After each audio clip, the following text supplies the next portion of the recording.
Hello, welcome to this video in the Vijnana Bhairava Tantra, a collection of teachings on spiritual awakening. Today we will see two verses, 123 and 124. Let's see the first one in Sanskrit with my translation. kiṃcijjñair ya smṛtā śuddhiḥ sā śuddhiḥ śambhudarśane na śucir aśucis tasmān nirvikalpaḥ sukhī bhavet. Ya smṛtā śuddhiḥ, that purity held as tradition by some kiṃcijjñair, by some who are somehow ignorant, who know little, literally who know something, or who know little. That purity, sā śuddhiḥ, that purity is held to be impurity itself, śambhudarśane, according to the Shaiva philosophy, to the tantric philosophy. From the point of view of Shiva, this is impurity. So the traditional purity of those who know little is impurity according to the Shaiva philosophy, to the philosophy of Shiva taught in the Tantras. Who are those people? They are mainly the holders of the Vedic tradition, of the smṛtā tradition. That is the mainstream orthodox Brahmanical tradition of India, who is very, very much concerned with purity, with the rules of the pure and impure. And those are laid out in the so-called Dharma Shastra, the teachings about one's duty. And this is the smṛtā dharma, this is the religion according to the smṛtī, the tradition, the Vedic tradition. But in truth, that Vedic tradition is a form of Hindu tradition, but it is not Vedic, it is not tantric, it is a form of in-between tradition, and its mainstay, its pillar, its main support is the Dharma Shastra, the teachings on Dharma. And those teachings, they are mainly teachings about purity and impurity. What is purity? Purity is not to be impure. It is defined mainly in a negative way. You're pure as long as you do not become impure. And how do you become impure? You become impure by contact with anything that is impure, that is with everything that is connected with death. So corpses, bodies, and whatever comes out of the body. Once it touches the body back or goes in the body back, the body becomes impure. So that's why, for example, Brahmins do not use toothbrush usually. They use some kind of wood stick and then they throw it away. They never use it again. And when they eat, when they drink, etc., they take care, more or less, not to use again things, but to dispose of them. Because whatever has been used and touched, even by the breath, is impure. Whatever comes out of the body is supposed to be dead. And if it is dead, then it is death, and death is the main impurity. Purity is life, and impurity is death. So whatever comes out of the body, whatever is dead, whatever is a corpse or dead skin like leather, etc., or dirt, all that is impure and makes you impure by contact. And if you touch someone who has become impure, you yourself become impure. And that's the basic reason behind the concept of intouchability. If you touch the impure, you become impure. If you eat the impure, you become impure. If you eat something prepared by someone less pure than you, you become as impure as that person. And the purer, the more pure you are, the easier it is to become impure and the harder it is to remain pure. And of course, there are many means to restore purity, to purify yourself. And that is the function of most of the smṛtā rituals. So that is the traditional purity, at least according to the Vedic tradition. But according to the Shaiva, and especially the Shaiva Shakta and the Shaiva non-dual traditions, this is all impurity. Why? Because really everything is created by God. God is purity, the cause is pure, so the effect cannot be impure. And Abhinavgupta argues along that line in his Tantra Loka. He explains that, he points out rather that it is not coherent to believe that the elements are impure if their cause is pure, if their cause, consciousness or life itself, is pure. And how could the body, which is made of the four elements, be impure? So nothing is impure. And regarding languages and words, they are all made of sounds, the sounds of the alphabet, the Sanskrit alphabet, and Sanskrit alphabet is purity itself. So there are no impure mantras, there are no impure words, there are no impure languages. So like that, the non-dual tantric traditions, and especially the Kaula traditions, offer a criticism of the Vedic concept of purity. And it says in the second line of the verse, first pada, that śuddhiḥ, aśucis. There is in fact no purity, no impurity. That duality is just a pure construction. And we find even in Kaula texts arguments to the effect that in other cultures outside India, those rules of so-called purity are not followed, and therefore they are relative. They are not universal, they are not natural. This is not a natural dharma. The smṛtā dharma, the dharma of the smṛtī, is not the true dharma because it is not natural. It is a construction. It is kalpita. It is constructed.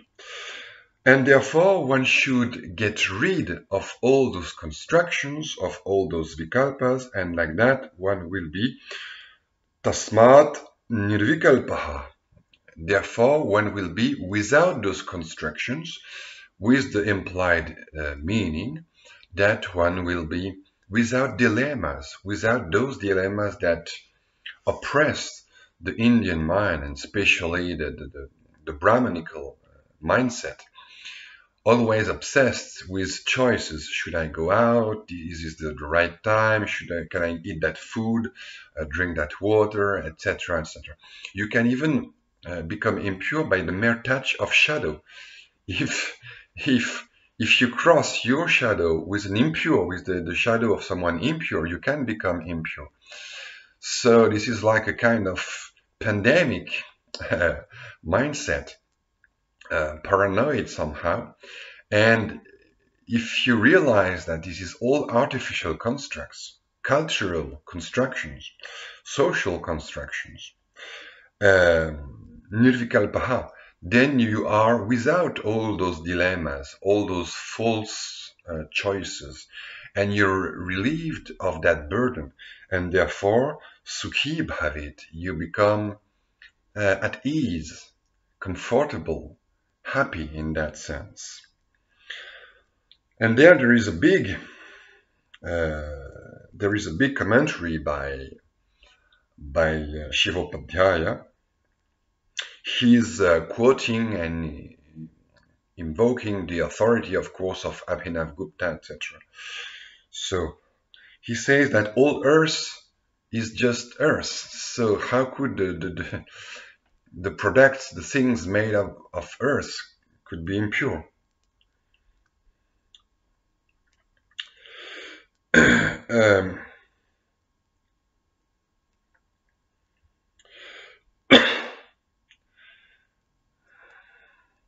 To my knowledge, yes, he says, kiṃcijjñair dharma shastragyaihi. Those who know little are those who know the Dharma Shastra, those teachings about the Brahmanic rules, the rules of caste, the Brahmanic rules of purity, the rules according to which you should eat that and not this, and sleep there and not there, how you can restore your purity, etc. This is all imagination, this is all kalpana matra. Because in fact the four elements are making all that, all bodies, and the four elements, they just come out from consciousness, within consciousness, straight. So how can they be impure? How can the effect be impure when the cause is pure? That's the idea. Then there is verse 124. Sarvatra bhairavo bhāvaḥ sāmānyeṣv vapi gocaraḥ nacha tadvyatirekteṇa paro stīty advayā gatiḥ. Sarvatra, everywhere. Bhavaḥ is the state, Bhairava, divine. All states are divine. The presence, the divine presence, is everywhere present. Everything, the presence of anything, is the divine presence, Bhavaḥ, the state, the phenomena, the phenomenon. So all phenomena are Bhairava, are the display of divinity, are display of the sacred. Sāmānyeṣv gocaraḥ, its realm, its sphere, its domain is even in the common people, that is in the Shudra, in the woman, in all people, and everywhere. Whatever the hierarchy of the Brahmanical order, the orthodox, the so-called orthodox order. In fact, there is no such hierarchy in reality, because everything is equally divine, because there is just one cause, one root. So all the branches, however low, are divine, sāmānyeṣv, even in the common people, even in the common things.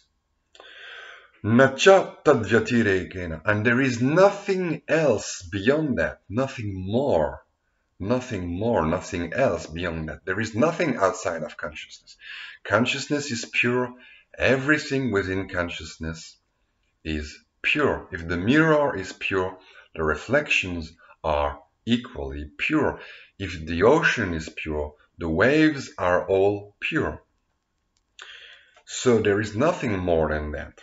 There is nothing which is not sacred. There is no profane. Profane is an idea based on ignorance. And that is the free game played by consciousness. So even the idea, the belief that there are impure things is not impure. It's all part of that great purity, that great sphere, gocaraḥ, that great field of purity, which is consciousness.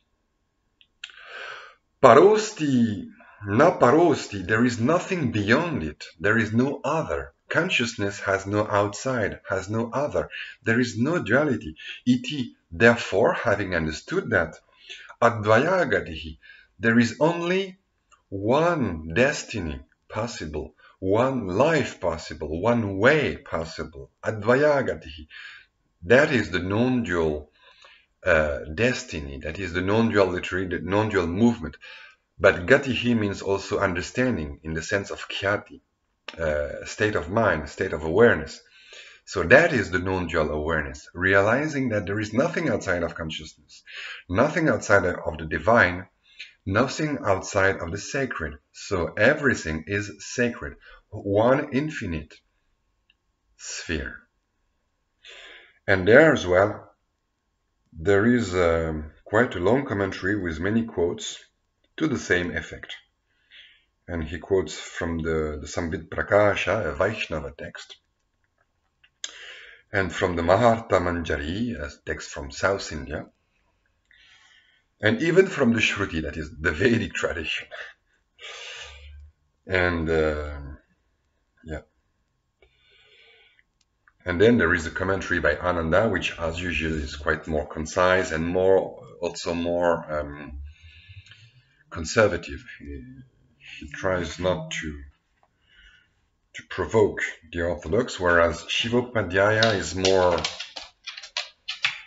more open in his expression of his true thought, that is the true thinking of that tradition, which has nothing to do with the Vedic tradition and which considers the Vedic tradition to be a very low tradition, that is the most basic level, because of that dualism of that Vedic tradition. But if it would throw the Vedic tradition outside of the sacred, it would contradict itself.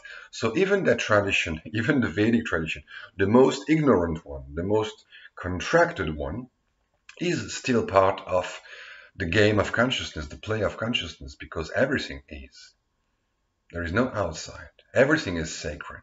Everything is part of the same play, the same different characters played by the one consciousness, like a perfect, a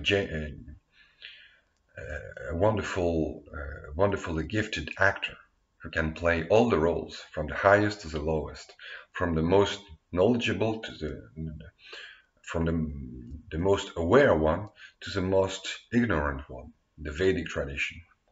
The Vedic tradition and the Buddhist tradition, they are the lowest in the hierarchy of open-mindedness. But even they are part of the play, of the great play of consciousness, of the one universal consciousness. That's all for today. Thank you for listening, and see you for another video.